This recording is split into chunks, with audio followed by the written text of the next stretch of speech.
ஃபைனலாக வந்துட்டு கம்பேக் கொடுத்துட்டேன். என் வீடியோவை ஸ்டார்ட்டிங்லேருந்து பார்க்குறவங்களுக்கு தெரியும். நடுவில் வீடியோ போடாமல் ஸ்டாப் பண்ணி வச்சுருந்துருப்பேன்.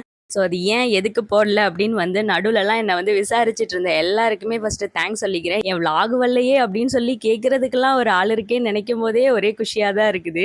ஸோ இன்றைக்கி என்னோட சாட்டர்டே மார்னிங்கோட ரொட்டீனை தான் பார்க்க போகிறோம். என் ஹாஸ்டல் சாப்பாட்லேயே முக்கியமான விஷயம் சாட்டர்டே ஆனால் காலையில் இந்த பூரி கொடுக்குறது தான். ஒரு பக்கம் வாயை கண்ட்ரோல் பண்ண முடியல, இன்னொரு பக்கம் ஹெல்த் கான்சியஸ் வேறு. 100% ஃபாலோ பண்ண முடியலைனாலும் ஏதோ மார்னிங் ஆனால் எண்ணெய் பொருள் சாப்பிடாம இருக்கலாம் இல்லையா, அதனால ஃப்ரூட்ஸை கட் பண்ணி வச்சுட்டு குழாயடி சண்டை மாதிரி எங்கள் ஹாஸ்டலில் இந்த வாஷிங் மிஷின் சண்டை.